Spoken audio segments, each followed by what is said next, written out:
Meus amigos, vamos acompanhar aí a Rede Globo aí, falando sobre o Eduardo Bolsonaro, tudo que vai acontecer. Eles já querem que julguem o Eduardo Bolsonaro já começou a perseguição agora em cima do Eduardo Bolsonaro.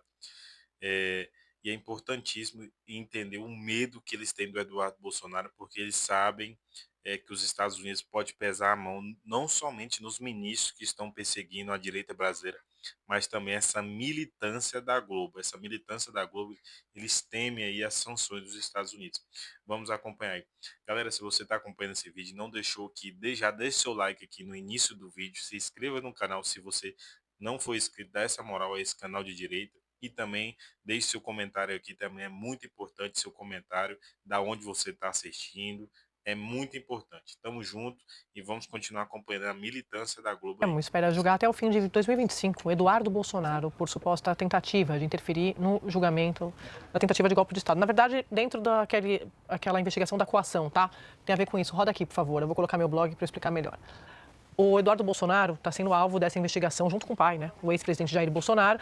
Nessa trama da coação, ele está lá nos Estados Unidos, como a gente sabe, fazendo essa articulação toda. Acabou resultando nas tarifas ao Brasil, aos produtos brasileiros. E a Polícia Federal já relatou esse inquérito. Só que o que falta agora? Quais são os próximos passos? Então, investigadores da PF relataram o inquérito, falta a manifestação da PGR, ou seja, eles podem denunciar ou eles podem arquivar essa investigação. A expectativa no Supremo é de que haja uma denúncia contra Eduardo Bolsonaro. E aí, depois o Supremo vai julgar esse caso. Então, são as 3 etapas. Polícia, PGR se manifestando e primeira turma julgando. Qual que é a avaliação de integrantes da corte com quem eu tenho conversado? Que essa investigação vá a julgamento até o final do ano. E se isso acontecer, como eu coloquei lá no blog, uma eventual condenação vai transformar o Eduardo Bolsonaro numa figura inelegível por causa da lei da ficha limpa. E também o Supremo pode determinar, fixar a perda do mandato dele. Lembrando que ele é deputado e a Câmara, como não tomou nenhuma decisão, né, ele pediu uma licença, a licença acabou, agora estão correndo as faltas. A Câmara, na prática, está esperando que a perda do mandato do Eduardo Bolsonaro vire uma questão burocrática, administrativa, para eles não terem que tomar uma decisão política. Então, ou vai ser por isso, ou vai ser por uma decisão do Supremo, nesse caso aqui da coação. Malu. Bom, isso aí é o que o próprio Eduardo Bolsonaro já está esperando, Sim. né? Ele já sabe que isso vai acontecer, tentou fazer ali alguma manobra para conseguir abonar essas faltas, dizendo que ele estava cumprindo, como é que é a expressão mesmo?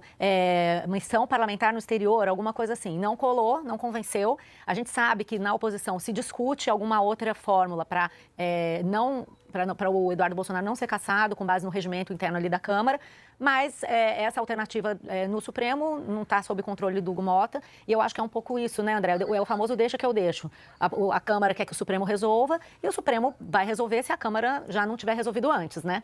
É isso. E você falou do Valdemar, né? A gente estava falando do Valdemar, essa relação do Valdemar com o Eduardo Bolsonaro. Eu acho que um pouco também tem esse componente, né? O Eduardo quer um apoio que ele não vai ter, justamente porque ele já é dado como E uma coisa, né, carta fora do baralho. eu estava conversando hoje mais cedo com alguns integrantes do bolsonarismo e eu falava assim, Eduardo, não é Jair Bolsonaro para a direita também. Não é. Jair Bolsonaro é um líder, acho que o maior líder da direita hoje, é o maior líder da direita. E o que as pessoas pensam sobre Jair, sobre a liderança dele, não pensam sobre Eduardo, como a gente vê pelas pesquisas. O que ele está fazendo nos Estados Unidos, quase 70% da população rejeita. E consegue separar, estou falando de percepção, tá, gente? Percepção, consegue separar Jair Bolsonaro. Quase como se o fã de Bolsonaro, assim como Lula tem fã, Bolsonaro tem fã. O fã de Bolsonaro, ele é capaz de dizer, isso é coisa do Eduardo. Ele consegue descolar. Bolsonaro, né? Disse que o Eduardo não tinha maturidade, né? Precisava amadurecer, né? Então, ele não é uma pessoa, claro, ele é filho do ex-presidente, mas ele não tem a força política que tem o pai. Claro, o pai poderia fazer uma articulação para tentar salvar o mandato, mas neste momento o Jair Bolsonaro está mais preocupado em se salvar.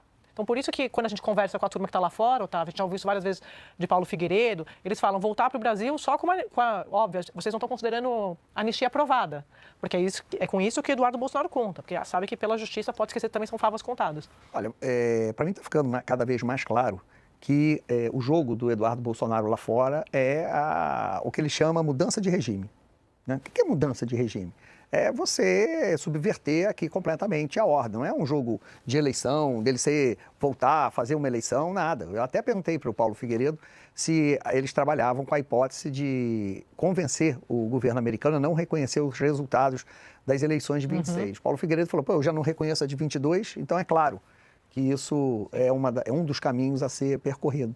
Então, o Eduardo Bolsonaro ele vai ficar cada vez mais à parte dessas articulações de política, de disputa eleição, perde, vai para casa, ganha, assume, e vai tentar um outro caminho. Já está tentando, para mim, um outro caminho, que é o não reconhecimento das eleições brasileiras como legítimas. Esse, para mim, é o caminho que ele está traçado. E não é o caminho, ele vai ser candidato do PL, não vai ser? Não, eu acho que está a parte dessa política a trajetória do Eduardo Bolsonaro. A Malu mais cedo falou que o bolsonarismo vai sobreviver ao Bolsonaro.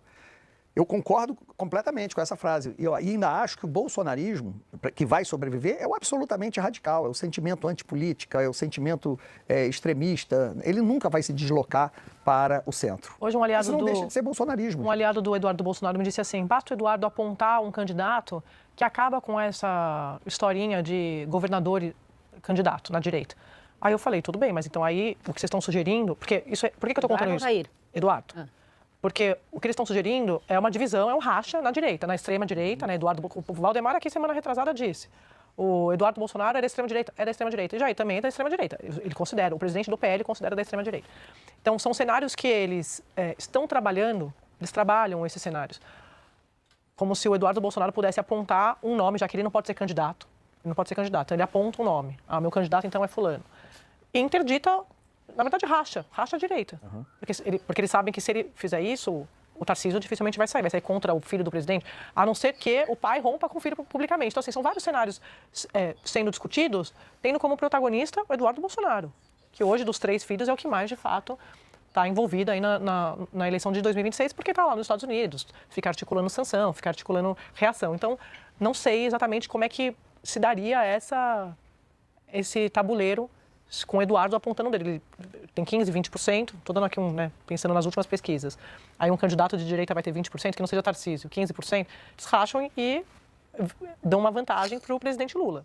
Então esse é um cenário que eles estão discutindo. A turma mais radical, tá? Como a gente falou aqui muito desde o começo do programa, o Centrão não quer isso. O Centrão quer resolver logo, botar o Tarcísio, deixa Bolsonaro indicar vice, vida que segue, página virada. Mas Eduardo Bolsonaro e a sua turma não, Malu. A questão é que o Eduardo não tem essa articulação tão grande dentro da direita, mas ele tem uma arma que são as redes sociais.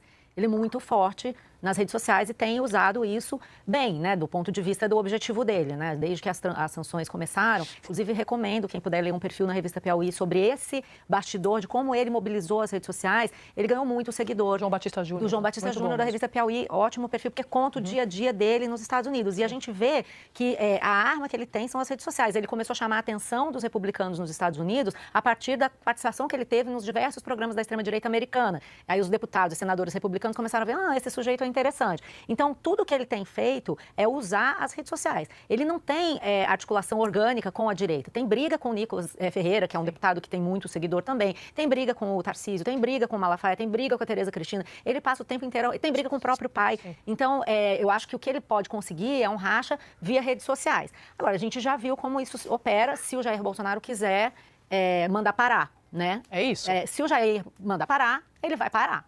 Contra a vontade. Por isso que eu disse, o maior líder da direita é Jair. Então, assim, o que o pai vai fazer? Porque... É que pro pai interessa também ter um... Por hora, né? Um cara assim... Por hora. É o morde a sopra. Ele tem que ter alguém para morder para ele poder assoprar, senão não tem estratégia. Mas concordo, mas parcialmente vou acompanhar o seu voto, relatora, porque ficou muito claro naquela troca de mensagens dele que quando o Bolsonaro decide agir de forma pragmática, não quer saber de mais nada, inclusive do filho, porque ele pega e diz publicamente, ele é imaturo.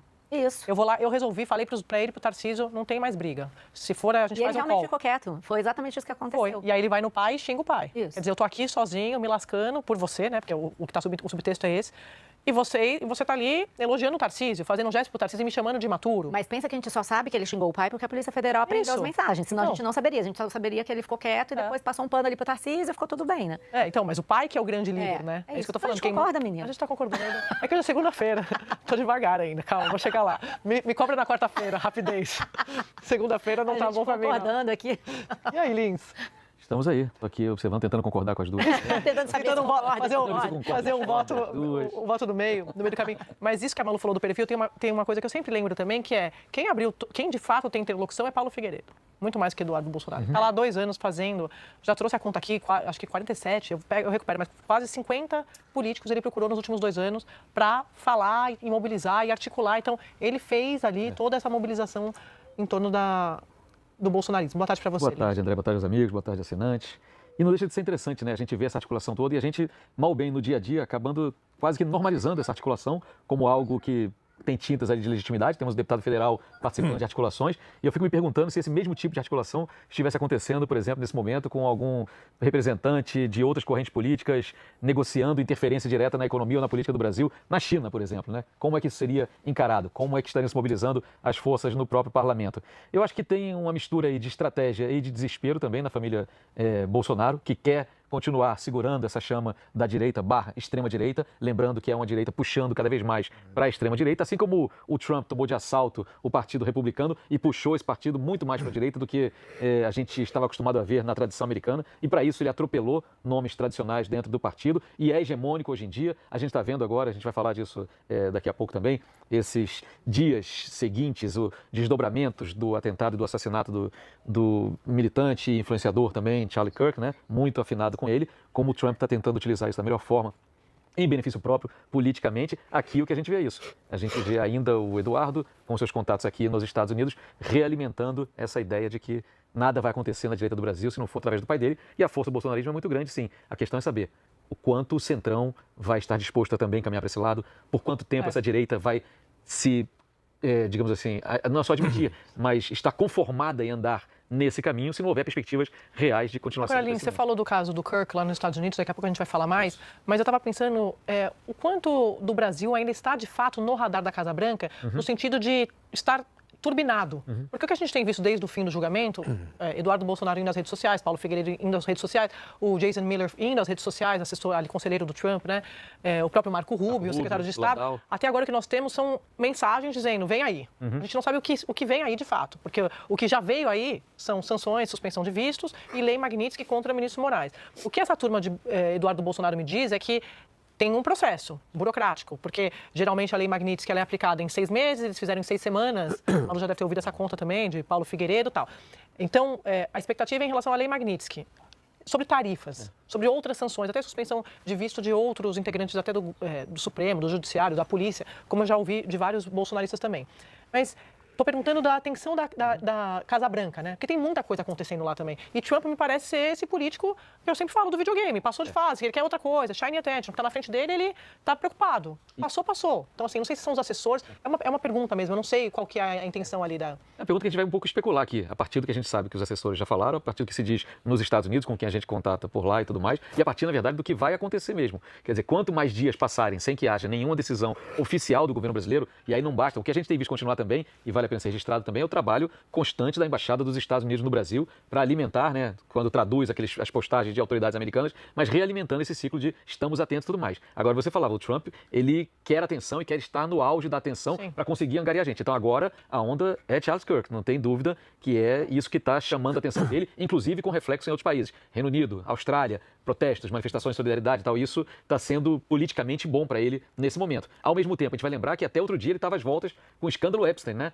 Das relações dele nebulosas com aquele homem que foi condenado, estava preso e morreu na prisão, envolvido em escândalo sexual, tráfico de mulheres, abuso de menores, uma série de crimes. E esse escândalo, de vez em quando, ele volta. Sim. Por exemplo, agora mesmo, na visita que Trump vai fazer essa semana ao Reino Unido, segunda visita de Estado, uma raridade para um presidente dos Estados Unidos no cargo, voltou-se a se falar disso porque o embaixador britânico nos Estados Unidos, o Peter Mandelson, foi chamado de volta diante de novas revelações da proximidade dele com o Epstein também. Então, você vê que a possibilidade disso reaparecer é grande. Fora isso, Trump vai ter que dar sinalizações que, para mim, passam da bolha ideológica. E aí eu estou falando da economia. E a economia americana não tem apresentado números favoráveis a Donald Trump. Sim. Agora já circulam aí dados para lá de preocupantes para os americanos, que tem a ver diretamente com essa radicalização do governo também, que são dados que têm a ver com o turismo. Estados como a Flórida, como a Califórnia, a cidade de Nova York mesmo, vão sofrer, e já a gente falando aí, estabelecendo esses cálculos em perdas bilionárias por causa do endurecimento contra estrangeiros em geral nos Estados Unidos, essa imagem nova. Então, não está simples para ele ficar se dedicando ao Brasil. Visto mais caro, né?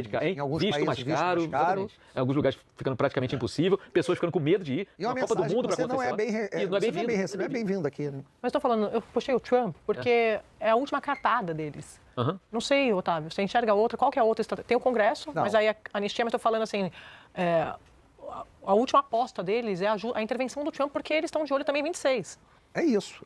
E como eu falei, um jogo fora é muito mais. Amigos, vamos acompanhar aí, acompanhamos aí a mídia aí, impressionante como eles perseguem. Agora o alvo principal é o Eduardo Bolsonaro, o Tarcísio e todos aqueles que lutar por anistia ou as sanções aí dos ministros perseguidores do STF. Esse consórcio comunista está cada dia mais organizado, mais mobilizado para destruir todos aqueles que defendem as pautas da direita do Brasil. Então, é um momento muito delicado da democracia brasileira. Vemos aí uma força que é o STF, a máquina do governo federal e a mídia nojenta aí da Globo se unindo para destruir as pautas da direita brasileira. Isso é muito triste o que está acontecendo no nosso Brasil. Precisamos aí estar alerta à narrativa que estão sendo criada para a gente atacar ela com os argumentos necessários. É muito importante ver as ações aí, como eles são hipócritas aí e militantes, essa mídia da Globo. Galera, se você está assistindo esse vídeo, é muito importante você apoiar aí este canal de direita. Esse canal de direita é um canal novo que sempre vem trazendo aí essa militância da Globo, como eles fazem para atacar as pautas da direita, como eles fazem para perseguir aqueles nomes da direita que vem se destacando no cenário nacional, como eles todos os momentos aí tenta passar o pano para esse desgoverno Lula. Então é importantíssimo você se inscrever no canal. Se você não for inscrito, seja um membro do canal. É muito importante você também ser um membro aqui do canal para estar apoiando a gente trazer mais e mais coisas. Então seja membro, se inscreva no canal, deixa aqui o seu like, é importantíssimo, não custa nada.